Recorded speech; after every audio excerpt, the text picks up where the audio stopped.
I never thought I'd be the kind of father who hides in the shadows during his daughter's wedding rehearsal.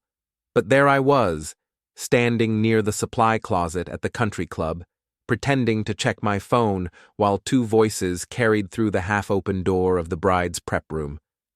"She won't know what hit her," Cole said, his voice dripping with satisfaction. "Right there at the altar, in front of everyone. I'll ask where the real woman I proposed to went, make it clear she's been disappointing, and then we pivot to the joint account announcement like we discussed." Linda, his mother, laughed. It wasn't a pleasant sound.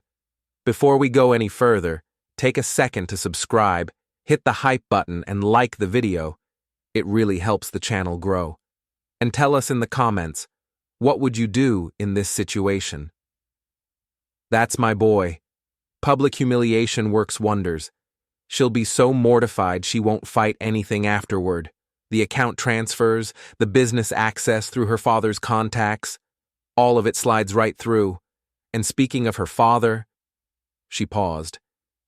Evan's too soft to do anything, too gentle. He'll just stand there with that sad puppy look while we take everything. My hands were steady. That surprised me. I'd always been the calm one, the analytical one. 20 years running a solar panel installation company teaches you patience.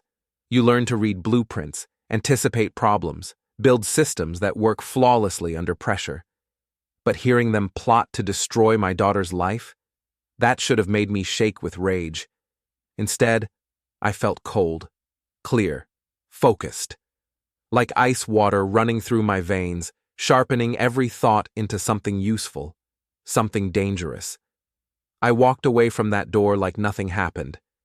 Through the rehearsal hall where Mira stood in her simple dress, looking pale and terrified, her hands trembling as she held the practice bouquet. Past the tables where Harper adjusted centerpieces with professional efficiency, out to the parking lot where the evening sun painted everything gold and red. My phone buzzed. A bank alert. Transaction attempt denied on an account I didn't recognize, but the last 4 digits matched Mira's savings account. The account she'd been building since she was 16. The account that represented her future, her freedom, her safety net. That's when I knew this wasn't just talk. They were already moving. I drove to the office. Grant was still there, working late on the Patterson installation specs. My business partner looked up when I walked in, and his expression changed immediately. "You look like you've seen a ghost," he said. "Worse," I told him. "I've seen the future, and we're going to change it." The workshop behind our main office became my planning space. Concrete floors worn smooth by years of work, fluorescent lights that never flickered, tools organized on pegboards with outlines marking where each piece belonged, everything in its place, everything exact. I pulled out a legal pad and started writing. Names, dates, locations, evidence categories, a web of connections spreading across the page like a circuit diagram. Grant watched silently, understanding that something fundamental had shifted. "What do you need?" he finally asked. "Everything," I said. "Bank records, background checks, timeline verification, audio enhancement, legal consultation, and absolute discretion." "You've got it." I looked at him across the workbench, this man who'd stood beside me through business struggles and personal catastrophes. "They think I'm soft," I said. "Too gentle to fight back. They're counting on it." Grant smiled grimly. "Then they don't know you at all." Mira's apartment smelled like lavender and fear. Anxiety candles burned everywhere, a collection that had grown since Cole proposed. She didn't look surprised when I arrived unannounced at 9, just exhausted in a way that went far beyond lack of sleep. "Dad, I know what you're going to say." "Do you?" I handed her the coffee she liked. She curled into the couch with a blanket, though the May evening was warm, looking 16 again, small, scared, disappearing into herself, just like when her mother left. "Tell me how you met him," I said. She repeated the story, the summer job at the mountain resort, Cole's flattering attention, the fast romance, Linda's instant embrace, The wedding date pushed earlier because venues book fast, and then the subtle changes, Cole insisting she quit my company, talking about standards and her image. "When did you stop seeing your friends?" I asked. She faltered. "People drift apart." "When did you stop painting?" Her hands tightened. "I just haven't had time. Cole thinks I should focus on—" "Mira," I said gently. "When did you last feel happy?" She began to cry, quiet, devastating tears. I held her, thinking of Cole's cruel tone at the wedding prep room, of Linda's predatory laugh, of how they saw my daughter as something to use. My phone buzzed. Another denied bank transaction. They were getting bolder. Grant called as I stepped outside into the cool night. "Those account inquiries you asked about? 5 attempts this week, all traced to Linda's home computer. She's using pre-filled bank forms with Mira's information, trying to add Cole as a joint account holder." "Can you document it?" "Already done."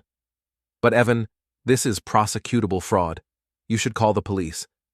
"Not yet," I said, watching the traffic below. "I need more. Something airtight. Something they can't talk or charm their way out of." "What are you planning?" "Justice," I said. "The kind that sticks." The bank manager looked uncomfortable, her professional composure cracking around the edges as she slid a folder across her desk. Sharon had worked at this branch for 15 years, and she'd handled my business accounts the whole time, watched my company grow from a one-man operation to a thriving business with 12 employees. She knew me, trusted me, understood that I didn't make requests like this lightly. "I shouldn't be telling you this," she said, her voice low despite the closed door and the privacy glass. "But given that Mira's your daughter and she's listed you as her emergency contact, and given what these documents suggest—" She paused, choosing her words carefully. "I think you have a right to know what's being attempted in her name." The forms inside were meticulous, professionally prepared, almost convincing in their legitimacy.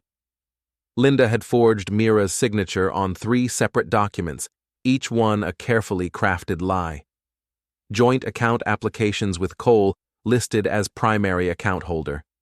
Beneficiary changes that removed me and inserted Linda. Even a power of attorney request that would have given Cole complete control over Mira's financial life. "These came in over the past 2 weeks," Sharon continued, her finger tracing the submission dates stamped on each form. "We denied them because they didn't match our signature samples. Mira's signature has a very distinctive loop on the M that these forgeries missed, and because Mira didn't respond to our verification calls. But legally, I had to keep records of the attempts, bank fraud documentation requirements. Can I get copies? You didn't hear it from me, and if anyone asks, you obtained these through your rights as Mira's emergency contact requesting account security verification." She made the copies herself, not trusting this to the regular staff, and handed them to me in a sealed envelope. Back at the workshop, I spread everything out on my workbench under the bright fluorescent lights, bank forms arranged chronologically, account statements showing the steady growth of Mira's savings over the years. The timeline of Cole and Mira's relationship mapped against financial red flags, her first date with him on June 15th, the first suspicious account inquiry on September 3rd, his proposal on December 1st, the first actual fraud attempt on January 7th. It painted a clear picture, methodical and deliberate and utterly damning. Grant arrived with his laptop, his expression grim. "Cole's business license is suspended," he said without preamble, turning the screen so I could see the official state records. "Unpaid taxes going back 18 months. Multiple vendor complaints filed with the Better Business Bureau. He's been operating under the table for 8 months, taking jobs and deposits and delivering nothing. His mother? Owns her house, but it's leveraged to the breaking point. Second mortgage taken out 3 years ago, home equity line maxed out last year. She's bleeding money, probably gambling based on these credit card patterns. The house is worth maybe $300,000, but she owes $420 against it. So that's what this was. Not love, not even sophisticated crime. just desperate people drowning in their own bad decisions, seeing my daughter as a lottery ticket, a way to stop the bleeding and grab some breathing room and maybe, if they played it right, access to my business contacts and reputation and years of careful relationship building in the commercial solar industry. I should have felt angry. Instead, I felt something colder, more useful. Anger burns hot and fast and makes you stupid. What I felt was glacial, patient, absolutely certain. I need you to check something else, I told Grant, pulling up our company files on the workshop computer. Supplier agreements we signed last year, specifically the Henderson contract. He looked confused, but pulled up the files, scrolling through pages of legal language and technical specifications until I pointed to a specific clause buried in Section 7. That's our leverage clause, he said slowly, reading it twice to make sure he understood. For if a supplier tries to breach contract or misuse our business relationships. Oh. Exactly. Cole's been telling people he's connected to our company, using my name to try to generate business for his suspended operation. I confirmed it with Henderson yesterday. Cole approached them claiming to be my future son-in-law and business partner, tried to negotiate a side deal for residential installations. That's misrepresentation, possibly fraud. Document it. Every instance, every conversation, every lie. My phone rang. Harper, the wedding coordinator, her voice professionally cheerful. Mr. Winters, small change to the schedule. Linda requested we move the rehearsal dinner to tomorrow instead of Friday. She said she wants more time to prepare for the actual wedding day. That's fine, Harper. Thank you for letting me know. I hung up and looked at Grant. They're accelerating, I said, pushing everything forward. They want this done before anyone has time to think, time to question, time to verify anything. What do? We let them run, I said calmly. And we document every step. The rehearsal dinner happened at the country club's private dining room, all dark wood and crystal chandeliers and the kind of understated elegance that whispers old money rather than shouting new wealth. 40 people watching Linda hold court like a queen at a banquet, her voice carrying across the room with practiced projection. She wore diamonds that caught the light with every gesture, every laugh, every pointed comment designed to establish dominance and hierarchy. Mira, darling, you'll need to learn about managing money now that you're joining a real family, she announced during the salad course, her voice loud enough to ensure everyone heard. I know your father's business is very modest, but Cole and I will teach you how wealth actually works, how to invest, how to leverage, how to make money work for you instead of working for money like some kind of laborer. Polite laughter rippled around the table. Mira stared at her plate, her face flushed with humiliation. I could see her hands trembling in her lap, could see the way she'd stopped breathing normally, taking small, shallow gasps like someone trying not to drown. I smiled and said nothing. I'd brought a small digital recorder in my pocket, the kind lawyers use for depositions, voice-activated and high quality. Every word logged, every timestamp recorded, every casual cruelty preserved in digital amber. Cole squeezed Mira's hand possessively, his grip tight enough that I saw her wince. Mom's just excited to help us get started right. The joint accounts are all set up, aren't they? Ready for the big day? Not quite yet, I said mildly, cutting my steak with careful precision.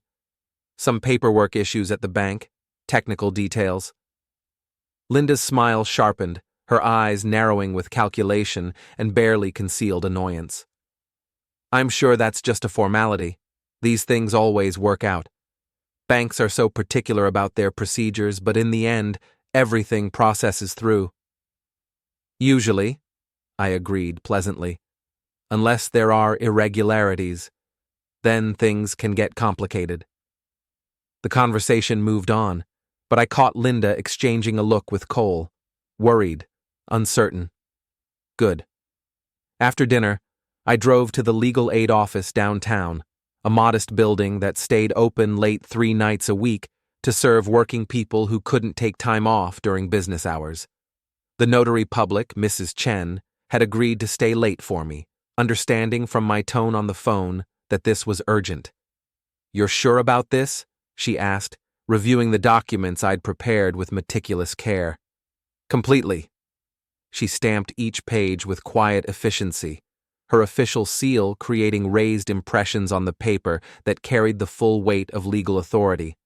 Property titles verified in Mira's name alone. Asset protection declarations. A formal withdrawal of consent for any financial instruments bearing her signature, but filed without her direct witnessed approval in the presence of a notary or attorney.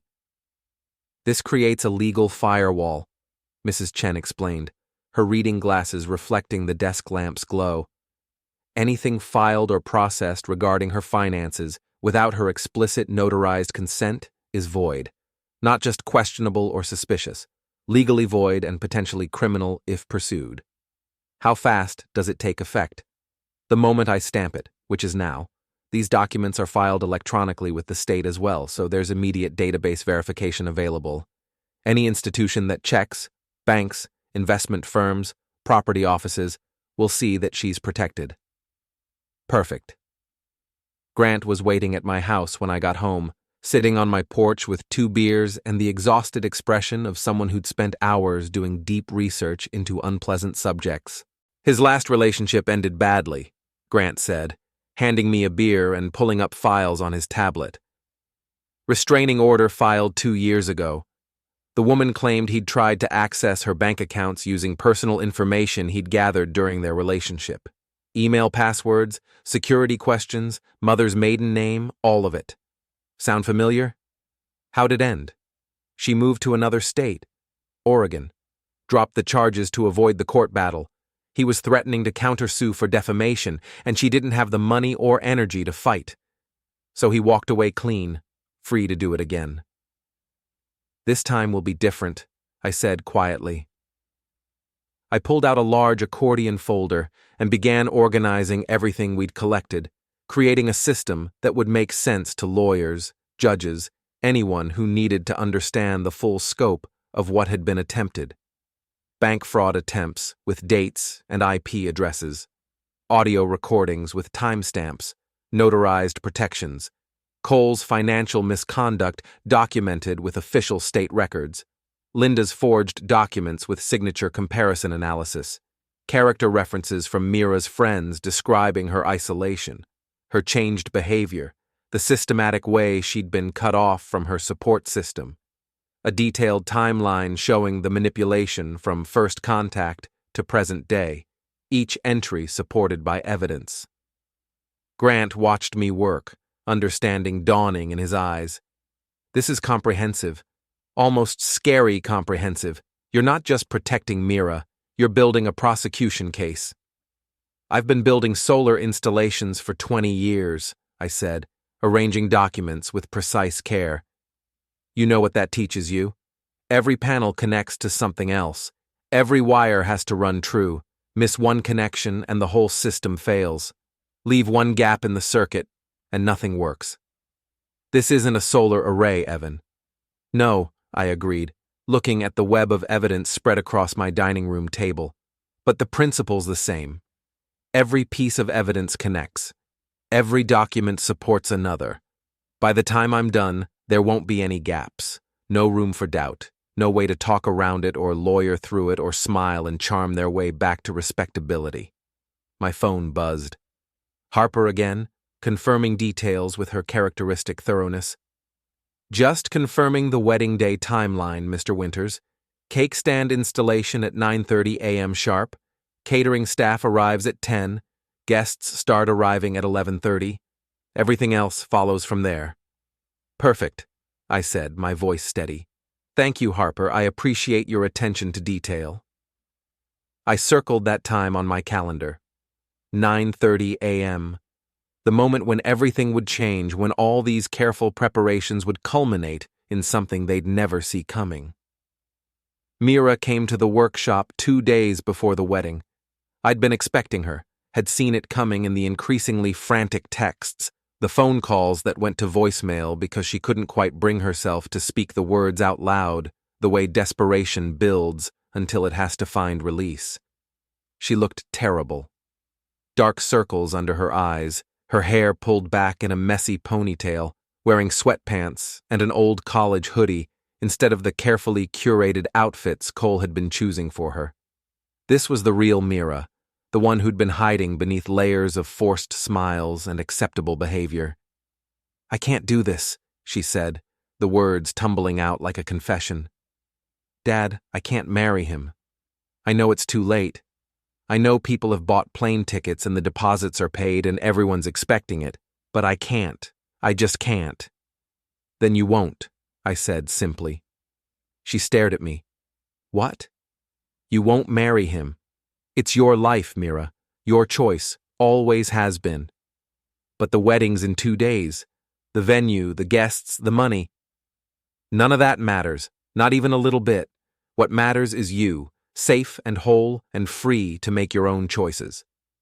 She collapsed into the old office chair by my workbench, and the whole story came pouring out. How Cole had been getting meaner as the wedding approached, criticizing her appearance, her intelligence, her choices. How Linda had been pressuring her to sign papers she didn't understand, always with some excuse about wedding planning or insurance or practical matters that brides needed to handle. How isolated she felt, how trapped, how terrified of the future she was locking herself into, but equally terrified of the social catastrophe of calling it off. "They talk about me like I'm not there," she said, her voice small, "like I'm a project or a problem or something to be managed. And I thought maybe that's just what marriage is. Maybe I'm being childish, wanting it to feel different. But Dad, I don't think they even like me. I think they just like what I represent." "What you represent," I repeated carefully. "What do you think that is?" She hesitated, then spoke the truth she'd been afraid to name. "Money, your business, respectability, a way in." "You're right," I said. "That's exactly what you are to them." I pulled out the accordion folder, now thick with evidence and documentation. "I need to show you something. It's not going to be pleasant, but you need to see it. You need to understand what you're walking away from." I showed her everything: the forged bank documents, the audio recording from the rehearsal, the fraud attempts documented with timestamps and IP addresses, Cole's history, his suspended business license, his previous victim, Linda's financial desperation, the systematic way they'd isolated her, manipulated her, prepared to humiliate her publicly and take everything she had. She listened to the audio recording, her face going pale as Cole's voice described the alter humiliation plan, as Linda laughed about her being too mortified to fight back afterward. "They were going to do this in front of everyone," she whispered. "In front of my friends, my family, everyone I know." "Yes. And then take my money, take everything." "Yes." She was quiet for a long moment, staring at the documents spread across the workbench. Then something changed in her expression. The fear was still there, but underneath it, something harder was forming. Something like anger. "What are you going to do?" she asked. "I'm going to protect you," I said, "and I'm going to make sure they face consequences for what they planned. But I need your help." "Anything." I explained the plan, every piece of it. What I needed from her, what she needed to do, where she needed to be. She listened with growing understanding, and by the end, she was smiling. Not a happy smile. Something sharper. "They think you're soft," she said, echoing what I'd heard through that door at the rehearsal. "I know." "They have no idea who you really are." "No," I agreed. "They don't." We spent the next hour preparing. Mira recorded a statement explaining everything, her voice steady and clear despite the tears running down her face. She signed the notarized documents withdrawing her consent to the marriage, making it official and legal and absolutely binding. We copied everything to multiple drives, backed it up to cloud storage, made sure there was no single point of failure. "Where will I be?" she asked. "Grant's house. His wife will be there. You'll be safe, comfortable, and completely unreachable. When it's over, when everything's done, I'll call you." "And then?" And then you start over. Clean slate, your money protected, your life your own, and these people permanently out of your world. She hugged me then, fierce and tight. Thank you, Dad, for believing me, for protecting me, for not just telling me to be nice and give them a chance and work it out. You never have to be nice to people who want to hurt you, I said. You never have to give chances to people who see you as prey. Remember that.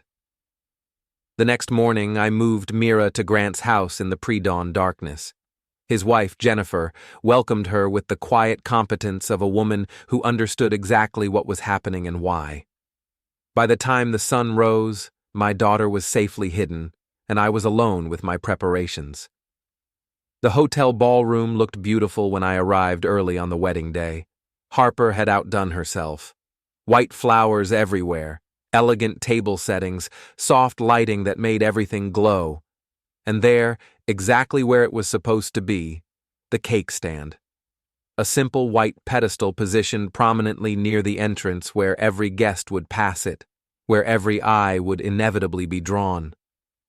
Perfect. I had 3 hours before guests arrived. I used every minute. The catering staff let me into the kitchen area behind the ballroom without question. They knew me as the father of the bride, and I'd always been polite, friendly, generous with tips during the planning process. No one questioned why I was there early, why I needed a few minutes alone, why I was carrying a large briefcase. Behind the cake stand, I set up my display. Not hidden. That would defeat the purpose. Just discreetly positioned so guests wouldn't see it immediately upon entering, but so it would be impossible to miss once someone looked. The centerpiece was a tablet mounted on a small easel, cued to play Mira's video statement. Around it, I arranged the evidence in clear plastic sleeves, each document labeled and organized for maximum impact and comprehension.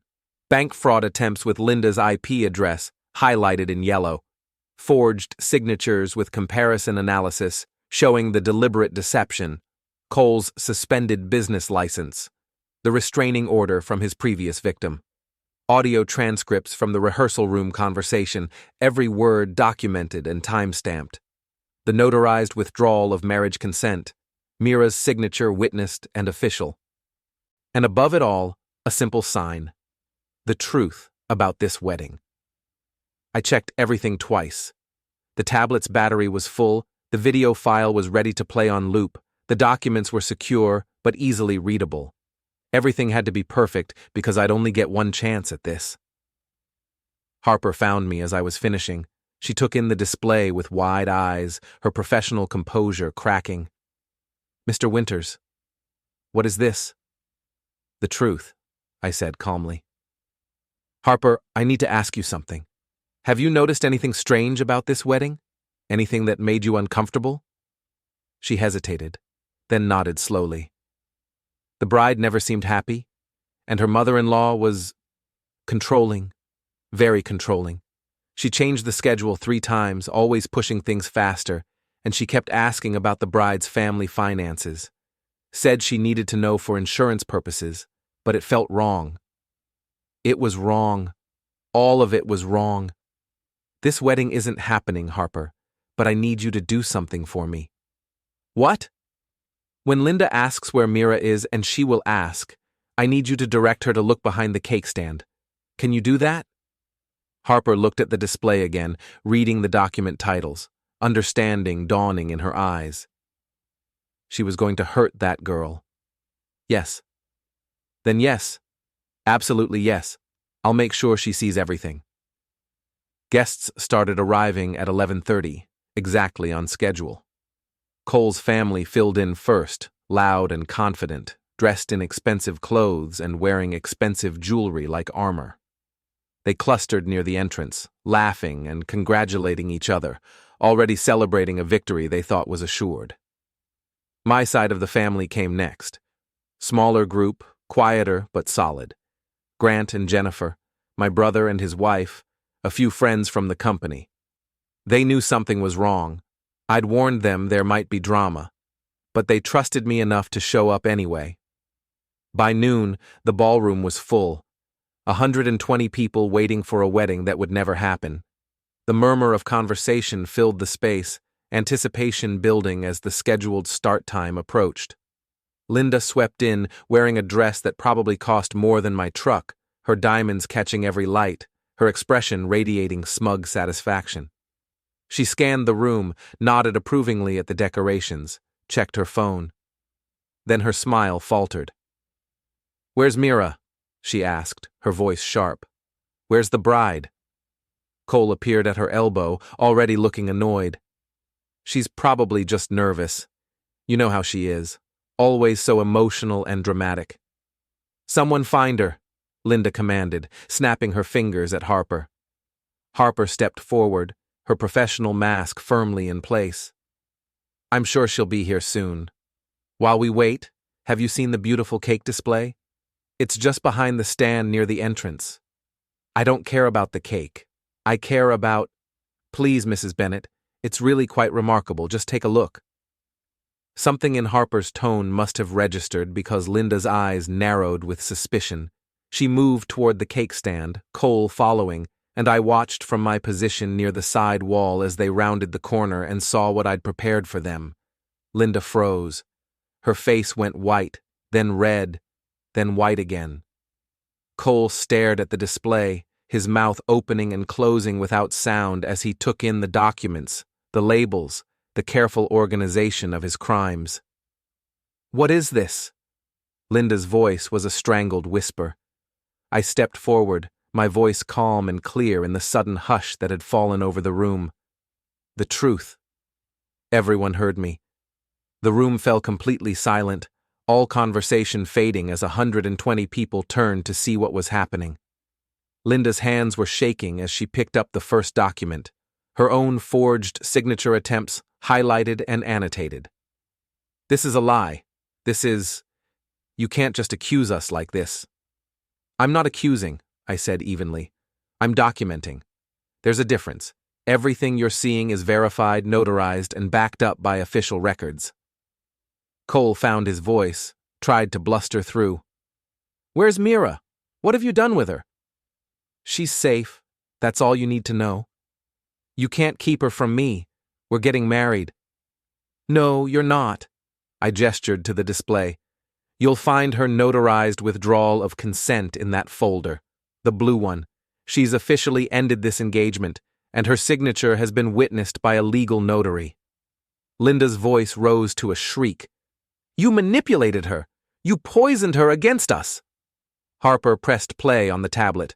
Mira's face filled the screen, and her voice carried through the ballroom's sound system with perfect clarity. "My name is Mira Winters, and I'm recording this of my own free will. I'm not at the wedding because I can't marry Cole Bennett. I can't marry into a family that planned to humiliate me publicly at the altar. I can't trust people who tried to steal my money, who forged my signature, who isolated me from my friends and family." Her voice was steady, strong, nothing like the frightened girl who'd cried in my workshop. "My father showed me the evidence, the bank fraud attempts, the audio recording where Cole and his mother discussed their plan to shame me in front of everyone and then control my finances, the history of Cole's previous relationship and the restraining order." Cole lunged toward the tablet, but Grant was faster, stepping between him and the display. "Don't," Grant said quietly. "It's over, son. Just accept it." The video continued. "I'm not a resource to be exploited. I'm not a doorway to someone else's success. I'm not weak or naive or easy to manipulate. And I'm certainly not going to marry someone who sees me as anything less than a person deserving of respect and honesty." Guests were pulling out their phones now, recording everything. I could see the ripple effect spreading through the room, shock, understanding, outrage. Cole's family members looking at each other with dawning horror.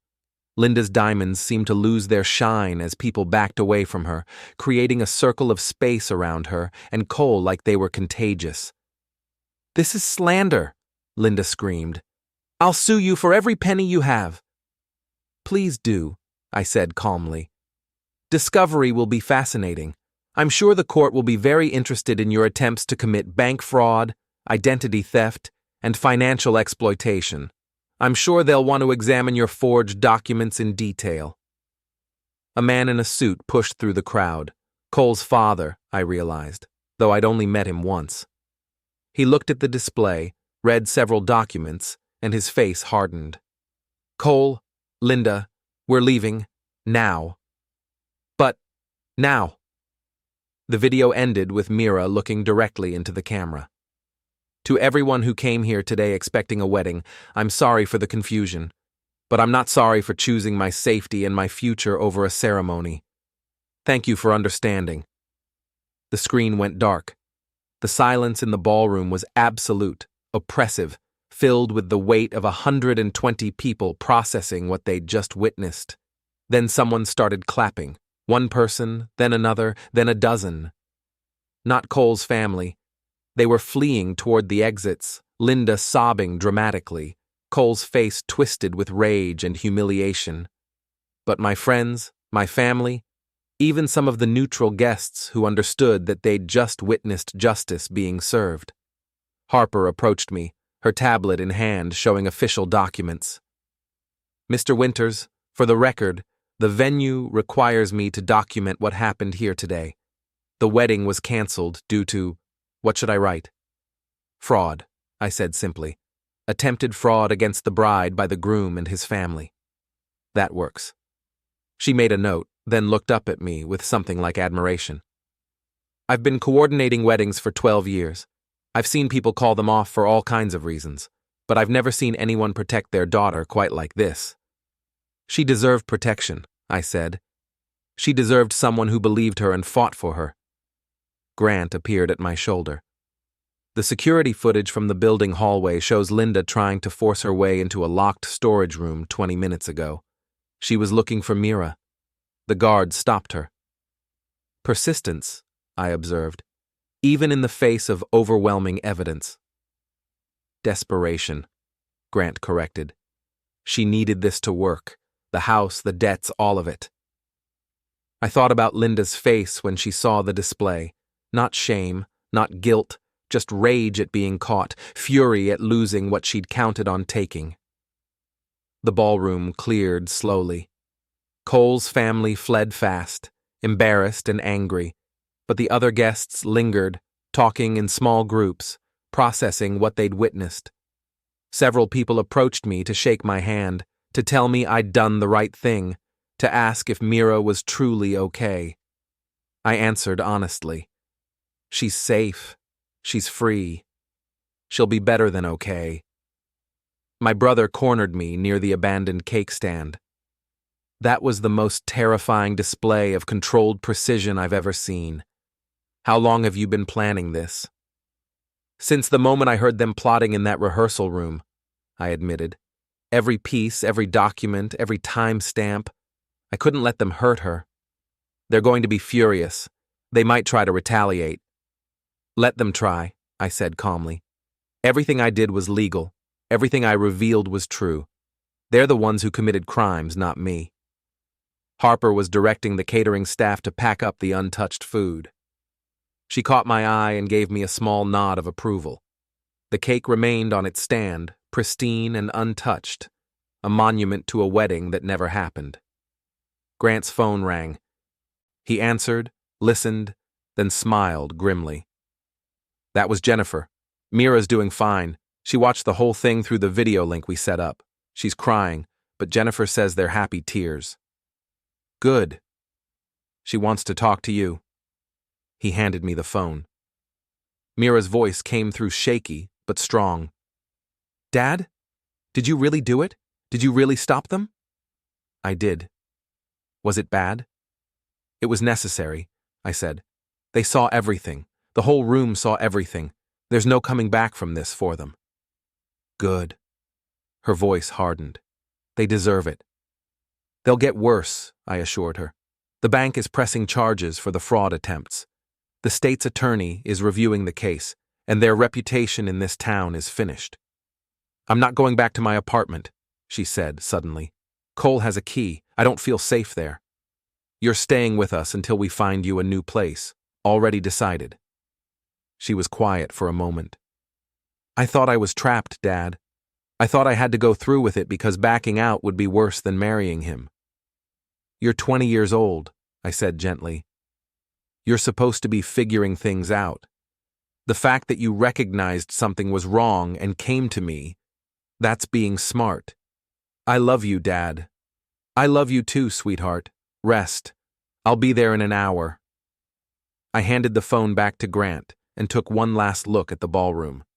The beautiful decorations, the empty chairs, the cake stand with its damning display of evidence still mounted behind it. A woman I didn't recognize approached hesitantly. Mr. Winters. I'm Cole's aunt, his mother's sister. I braced for confrontation, but her expression was apologetic. I need you to know that not all of us knew what they were planning, she said quietly. Linda and I haven't been close for years, but I came to this wedding hoping that maybe Cole had changed. She glanced at the display. I was wrong, and I'm sorry your daughter was targeted by my family. Thank you for saying that. The restraining order from his previous girlfriend. I heard rumors, but I didn't want to believe them. I should have warned you. You're warning people now, I said. That's what matters. She nodded and walked away. By 2 p.m, the ballroom was empty except for me, Grant, and Harper finalizing paperwork. The venue's event manager appeared, clearly unprepared for this level of drama. Mr. Winters, about the charges for the venue. Already paid in full, I said. Contract was clear, non-refundable deposit, and I paid the balance last week. But the wedding didn't happen. That's not your problem. You provided the venue as contracted. He looked relieved. I'm required to file an incident report about what happened here today. The security involvement. All of it. File whatever you need to, I said. Everything that happened here was legal and necessary. Harper printed out her final documentation and handed me a copy. For your records, the official cancellation is logged as wedding terminated due to fraudulent conduct by groom and family. If anyone asks, I have security footage backing up everything. Grant and I packed up the evidence display carefully, preserving everything in its organized folders. All of it loaded into my truck for transport to my attorney's office Monday morning. What happens now? Grant asked as we drove away from the venue. Now Mira rebuilds, I said. Gets a new apartment with better security. Whatever she wants, as long as it's her choice. And Cole and Linda? Face consequences. Real ones. Bank fraud, identity theft, attempted financial exploitation. The state's attorney already confirmed they're building a case. We picked up Mira from Grant's house. She looked better than she had in months, tired but relieved. Jennifer had given her comfortable clothes and made her lunch and treated her like family. Can we go home? Mira asked, climbing into my truck. We can go home? On the drive back, she was quiet, processing everything. Then she spoke. They're going to hate you forever, you know. Cole and Linda. I know. Doesn't that bother you? Not even a little bit, I said honestly. People who plan to hurt my daughter don't get the privilege of my concern. She smiled at that, a real smile, the first genuine one I'd seen from her in months. At home, I made coffee while Mira explored the house like she was seeing it for the first time. I forgot how quiet it is here, she said, curling up on the couch. No one telling me what to think or how to dress or who to be. That's how it should be. I want to paint again, she said suddenly. I want to take classes and see my friends and figure out who I am. Then that's what you'll do. Monday morning, I met with my attorney, Patricia, who'd handled my business contracts for years. She reviewed everything I'd collected with careful attention. This is prosecutable, she said after 20 minutes. Multiple counts. The bank fraud alone carries serious penalties. Good. You understand that pressing forward means Mira might have to testify? I'll ask her, but I think she'll say yes. She's stronger than they ever gave her credit for. Patricia organized everything for submission to the state's attorney. The state's attorney's office called Wednesday. They were moving forward with charges against both Cole and Linda. Bank fraud, identity theft, conspiracy to commit financial exploitation. Court date set for 6 weeks out. I told Mira over dinner. She absorbed the news quietly, then nodded. "I'll testify if they need me to," she said. "I'm not afraid of them anymore." The court date arrived. Mira testified with devastating clarity about the manipulation, the isolation, the overheard plot, the fear she'd felt. The judge reviewed the bank fraud attempts, the forged signatures, the audio recordings, the pattern of behavior. When he delivered the verdict, his voice was cold with contempt. "Mr. Bennett, Mrs. Bennett, you engaged in a calculated scheme to defraud and exploit a young woman who trusted you. You forged documents, you attempted identity theft, you planned public humiliation as a manipulation tactic. This court finds you guilty on all counts. Cole got 18 months in probation. Linda got 2 years and mandatory restitution." In the hallway outside the courtroom, Mira hugged me tight. "It's really over," she said. "It's really over." Linda saw us as we were leaving. She looked smaller somehow, diminished by the verdict. She opened her mouth like she wanted to say something, but I just looked at her steadily until she turned away. Behind the cake stand on that wedding day, I'd made sure the bill came due.